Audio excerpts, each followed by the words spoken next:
देखो आप क्या कर रहे हो, blood will enter from pulmonary veins, then it will go to left atrium, then it will go to left ventricle, then it will go to the other parts of the body through aorta.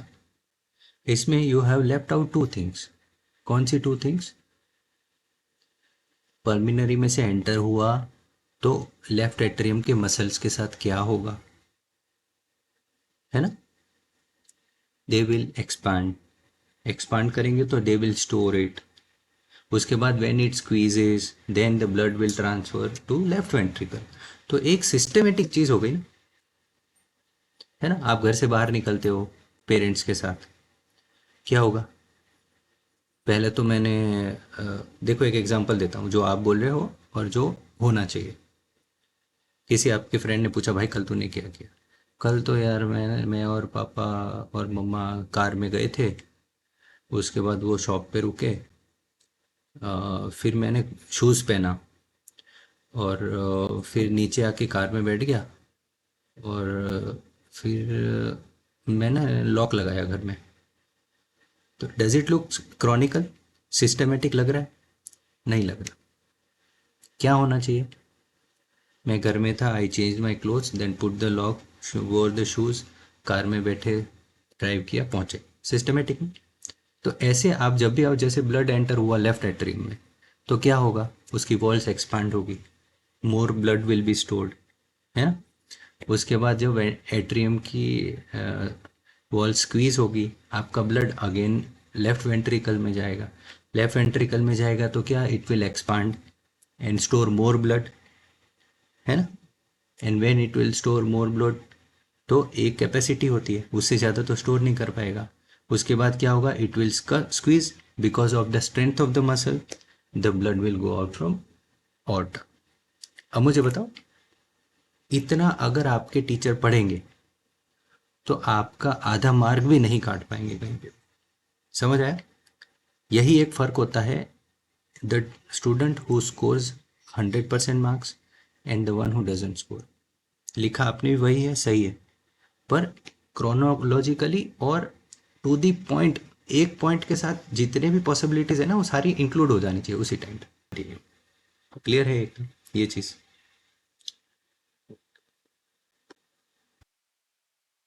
चलो तो आज आगे पढ़े फिर। We have taken much of the time in this, but it is important. ठीक है, अब आपके सिलेबस में आएगा तो I don't think you will you know have any doubts और एनी। ये हो गया था, इसका फंक्शन समझ आ गया था। Schematic representation of transport and exchange of oxygen and carbon dioxide. क्या होता है इसमें, मैं एक फटाफट से,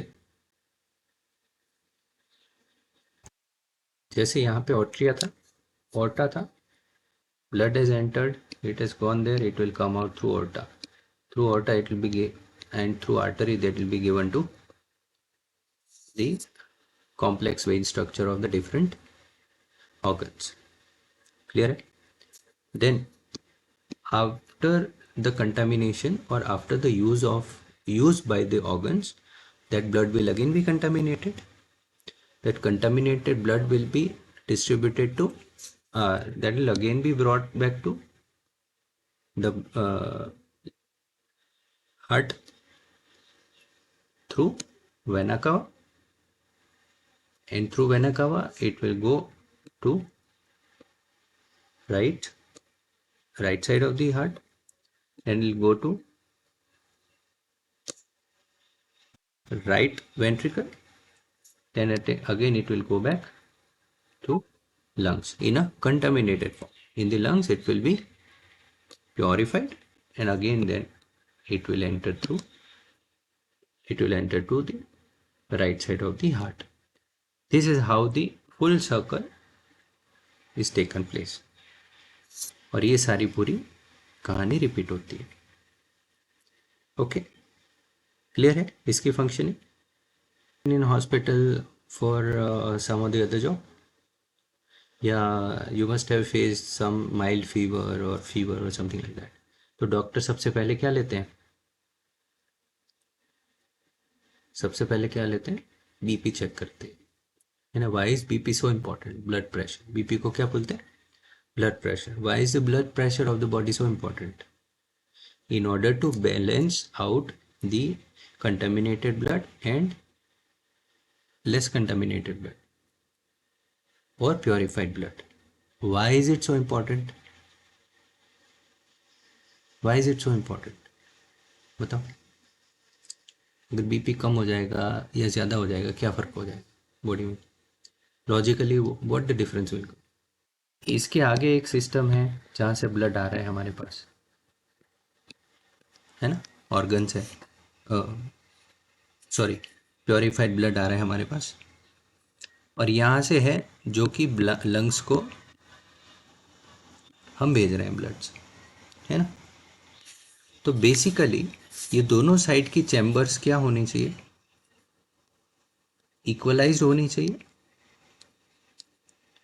है ना. Suppose you can consider it two different bags, है ना.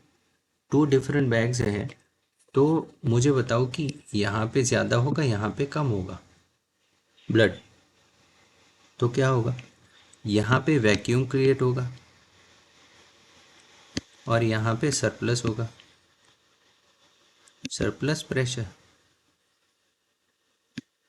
होगा कि नहीं होगा? अब आप बोलोगे कि सर ये तो यहाँ से तो सब ऑर्गन्स को जा रहा है और ये तो लंग्स में से आ रहा है, तो ये कहाँ सर, कहाँ क्रिएट होगा, है ना. This is a genuine question. और दूसरा क्वेश्चन आप ये पूछोगे कि सर इसमें तो both are not mixing with each other, है ना. Both are not mixing with each other, तो इसमें इसकी इफेक्ट, इसके प्रेशर की इफेक्ट उसमें और उसकी इसमें ऐसे कहाँ आएगी, है ना. जेन्युइन चीज़ है ना. बट जब when there is a difference of pressure between the two what we say containers or between two volumes, है ना, they will always try and balance each other. तो क्या होगा कि यहाँ ज़्यादा ब्लड होने से क्या होगा कि आपका ब्लड जल्दी पहुँचेगा दूसरे उसमें ऑर्गन्स में जल्दी पहुँचेगा.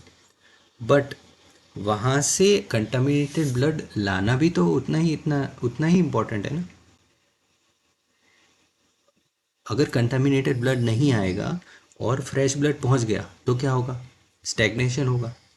सपोज यहाँ से पानी आ रहा है, यहाँ से निकल ही नहीं रहा है, तो क्या होगा? क्या होगा? स्टैग्नेशन होगा ना. यहाँ में पानी स्टैग्नेशन होगा ना, है ना. तो क्या होगा? यहाँ बस्ट करेगा, यहाँ से निकलने नहीं दे रहा हूँ, यहाँ पे पानी डाले जा रहा हूँ, तो क्या होगा? ये फूलेगा, है ना. और ये ब्लड तो हम हर ऑर्गन को दे रहे हैं. अब हाथ पैर की नस टूट गई तो चलेगा अभी, पर यही चीज़ अगर दिमाग में हो गई तो क्या होगा? और अगर दिमाग में भी हो गई और बिना यूज़ वाली में हो गई चलेगा, पर दिमाग में एग्ज़ाम वाली जो नस होती है जिसमें याद रखना होता है उसमें हुआ तो क्या होगा? और नॉर्मल दिन होगा तो भी चलेगा, पर एग्ज़ाम के अगले दिन हुआ तो क्या होगा? जितना याद रखा था वही नस फट गई, तो क्या होगा? बोला यार अभी तो इस पर एग्ज़ाम नहीं दे पाएंगे, सॉरी. होगा ना ऐसा?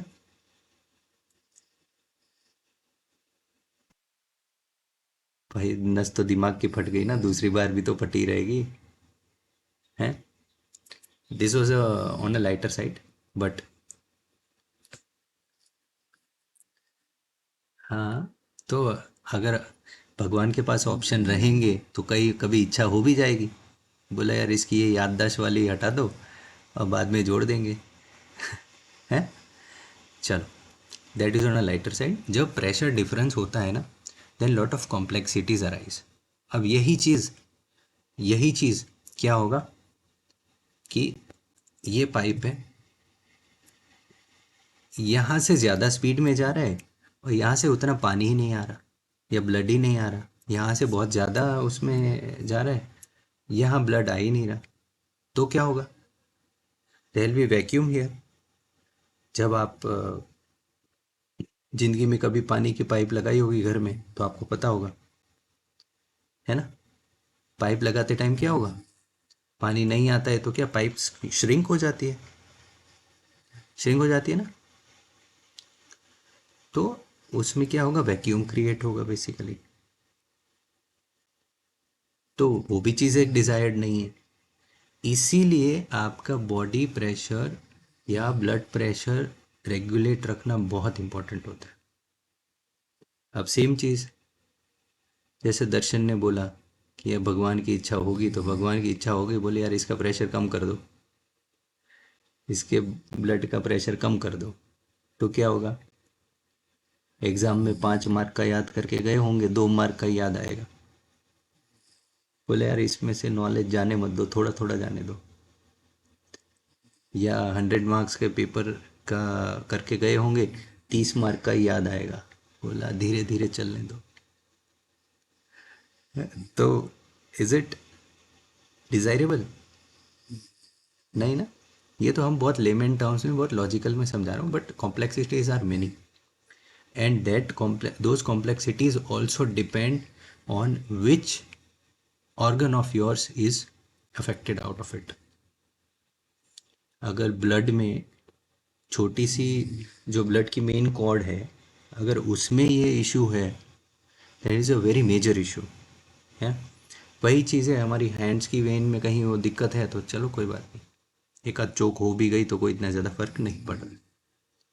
अंडरस्टूड, ठीक है। That is why your blood pressure is very important. इसीलिए बच्चों को बोला जाता है कि टीचर का बीपी नहीं बढ़ाना है, पर आप लोग सुनते तो हो नहीं, है ना। चलो क्लियर है, लॉजिक समझ आया क्या है, अभी पढ़ लेते। The force that the blood exerts against the wall of vessel is called blood pressure. This pressure is much greater in arteries than in veins. The pressure of the blood inside the artery during ventricular systole, that is contraction, is called systolic pressure, and pressure in artery during ventricular diastole relaxation, ये scientific terms है, ठीक है, is called diastolic pressure. The normal systolic pressure is 120 mm of Hg and diastolic pressure is 80 mm of Hg। इसीलिए बोलते हैं ना 80/20, 120 sorry 80/120 होता है।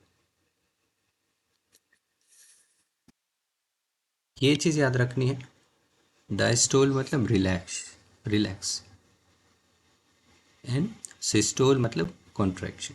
इसको दो तरीके से याद कर सकते हो। वन, ये वैसे कभी पूछा नहीं जाता है, बट फिर भी इन केस कभी एग्जाम को टफ करनी हो तो this question might be asked.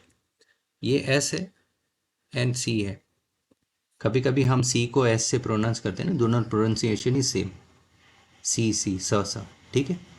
तो ऐसे याद रख लो, सिस्टोल कॉन्ट्रैक्शन एंड दूसरा डायस्टोल रिलैक्सेशन। या ऐसे भी याद कर सकते हो, एक तो ये तरीका हो गया, दूसरा second method is diastole says diameter, diameter. तो डायमीटर क्या होता है, एक्सपैंडेड होता है, रिलैक्स होता है ना। तो that is what we consider as relaxation. Okay, उसको डायस्टोलिक प्रेशर बोलेंगे। Okay, my question to you is why is a contraction. अब मुझे बताओ, सिस्टोलिक प्रेशर इज हायर और diastolic pressure is higher, which is higher, which is higher, which is higher, बताओ fast, आवाज नहीं आ रही है। Which pressure is higher, systolic और डायस्टोलिक।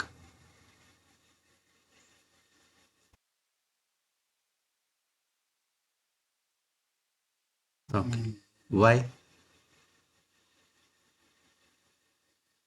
मेरा क्वेश्चन तो वाई इंपॉर्टेंट होता है, क्या ज़्यादा कम से कोई मतलब ही नहीं है। वाई इज इट सो?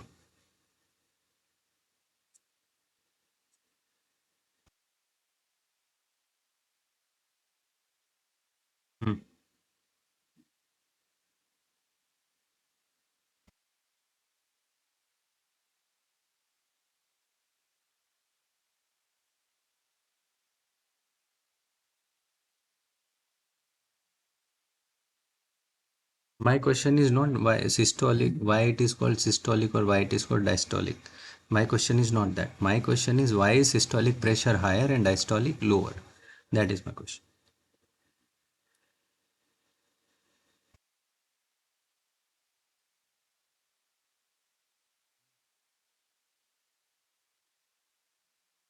सोचो, बताओ, वेरी इजी यार, बहुत ही लॉजिकल और आसान चीज़ है।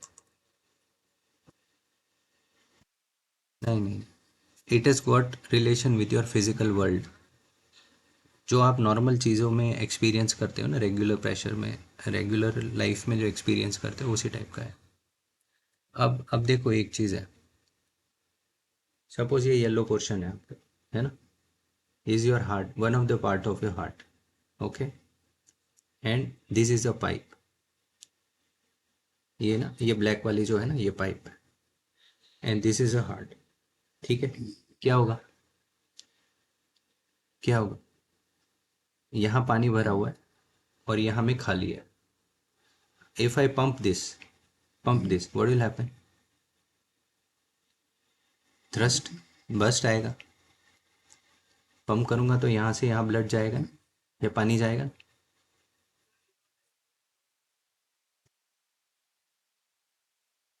तो भाई रिफ्रेश आप करोगे कि मैं करूंगा?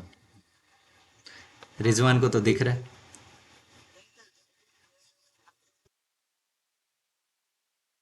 अभी दिख रहा है? रुक जाओ, करता हूँ।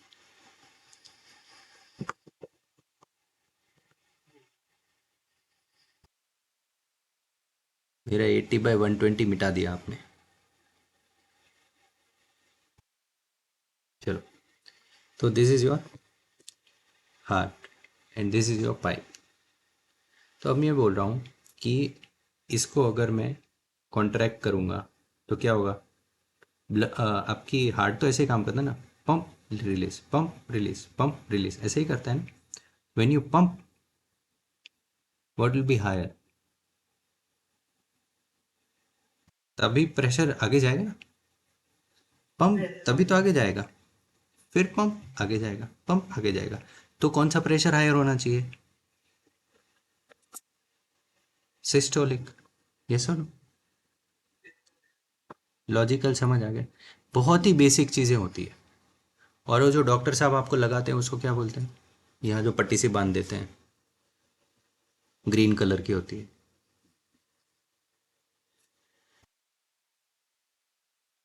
बताओ। इसीलिए तो मैंने हटा दिया, लिखा था इसीलिए तो। सिस्मोग्राफ। 90% जनता को नहीं पता होता है, अदर देन मेडिकल ब्रांच वालों को नहीं पता होता है क्या होता है, जबकि नपवाते हम हर दूसरे दिन है। और आजकल घरों में भी आ गए हैं। आता है ना इलेक्ट्रिक वाला। बताओ क्या बोलते हैं उसको? रिजवान, कभी गए हो डॉक्टर के पास?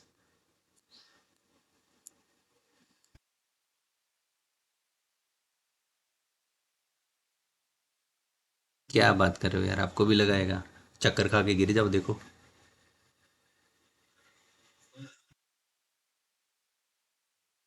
अगर एक बार में सही सही बोल दिया तो भी सही है। स्पाइगमो मैनोमीटर, क्या बोलते हैं? स्पाइगमो मैनोमीटर इसका नाम होता है। ठीक है, किसी को क्लास में फ्लैट करना हो ना, ज़्यादा हवा दिखा रहा हो तो पूछ लेना, बोला भाई वो नापते हैं उसको क्या बोलते हैं। याद होगा तो भी भूल जाएगा। ठीक है। चलो, तो ये पता होना चाहिए आपको बेसिकली। कैसे मेजर करना है, that you will study when you take admission in MBBS, वो अभी नहीं करेंगे। The blood pressure is measured with an instrument called sphygmomanometer. High blood pressure is called hypertension. ये ध्यान रखना है, ये वन वर्ड में आता है, hypertension, and is caused by constriction of arteries, arterioles, which result in increased resistance to blood flow. It can lead to rupture of artery and internal bleeding. जैसे मैंने बताया था ना, ज़्यादा प्रेशर से क्या होगा, बूम बूम हो गया तो क्या होगा, जगह तो उतनी है ना बॉडी में, ये तो है नहीं कि भाई बूम हो गया थोड़ा बाहर आ गया कोई दिक्कत नहीं है बाकी चल रहा है अपना, ऐसा तो नहीं होता, बॉडी में तो हर चीज़ रेगुलेटेड है। So that is why blood BP रखना बहुत इम्पोर्टेंट है। तो अब से आप क्या करोगे, टीचर का बीपी नहीं बढ़ाना है क्लास में।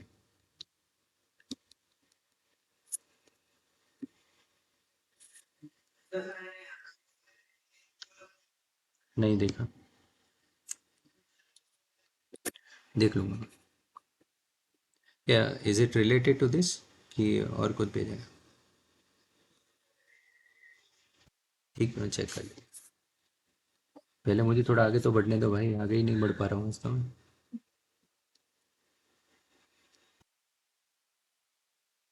मैं थोड़ा पढ़ा के आपको पढ़ने दूंगा फिर देखूंगा। अच्छा, ओके। द ट्यूब्स और the blood vessels, the arteries are the vessels which carry blood away. ये ध्यान याद रखना, what is called artery, blood away. कैसे याद रखोगे, आर्टरी अवे क्या होगा दर्शन, जिग जिग खत्म हो गया हो तो arteries away, okay. It carries blood away from the heart to various organs of the body. Since the blood emerges from the heart under high pressure, the arteries have thick and elastic walls. सब logical है ना। Veins collect the blood. Vein collect the blood from this organ and bring it back to heart. तो veins में कैसा blood जाता होगा, veins में कैसा ब्लड जाता होगा, कंटामिनेटेड, गंदा कंटामिनेटेड। तो generally waste, vein waste, vein waste ऐसे याद रखना है। कैसे याद रखोगे, vein and waste, arteries away, और आर्टरी से ए ग्रेड, ए ग्रेड मतलब गुड ब्लड, क्लियर है। Arteries A grade good blood away, veins means, veins is waste, clear है। जिंदगी में कभी नहीं बोलोगे आप ये, okay. They do not need thick walls because the blood is no longer under pressure. Instead, they have valves that ensure the blood flows into one direction only. Okay. On reaching on the organ, the artery divides into smaller and smaller vessels to bring the blood in contact with the other individual cells. The smallest vessels have walls which are 1 cell thick and are called capillaries. Smallest vessels को हम क्या बोलेंगे, capillaries. Okay. Exchange of material between the blood and the surrounding cells take place across this thin wall. The capillaries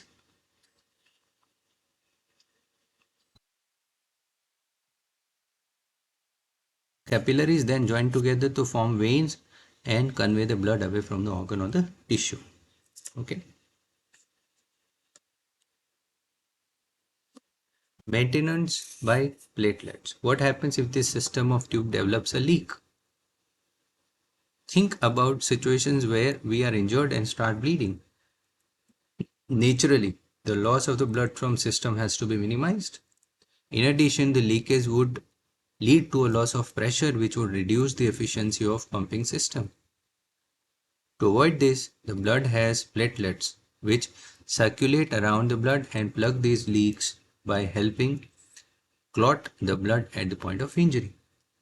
platelet का क्या काम होता है? Paste. Platelet is paste, ये याद रखना. क्लियर है? Arteries. Oh, thank you so much. I will open it.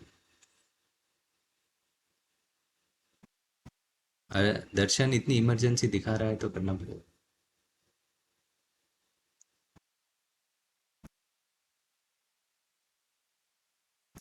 भाई मेरे में व्हाट्सअप चल ही नहीं रहा.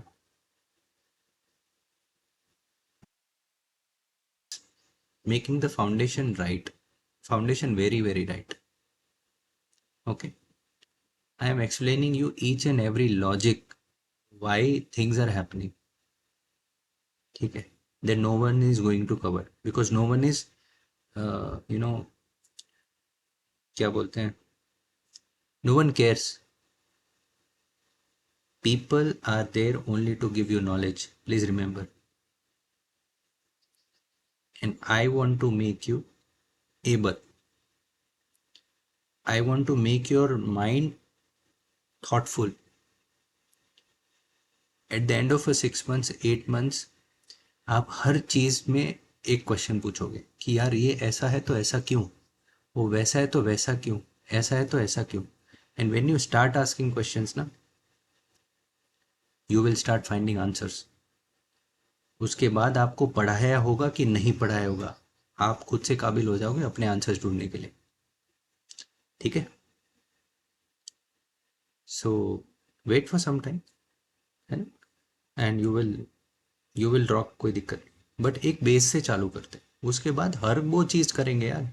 आप नया अलग लाओगे वो करेंगे, रिजवान कुछ ले आएगा वो करेंगे, कोई दिक्कत ही नहीं. मुझे तो मेहनत ही नहीं करनी है, आप लोग ले ही आ रहे हो, मैं समझाते जाऊंगा उसे, मुझे ढूंढने की ज़रूरत ही नहीं. अंडरस्टूड? करेंगे करेंगे, वो सब कराएंगे, चिंता मत करो, डोंट वरी. ओके, चलो. Lymph is another type of fluid which is involved in the transportation. This is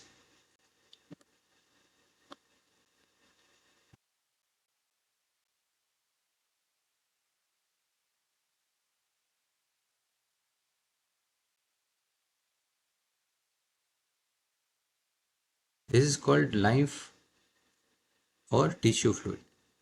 Through pores present in the walls of capillaries, some amount of plasma, protein and blood cells escape into intercellular spaces in the tissues to form the tissue fluid or lymph.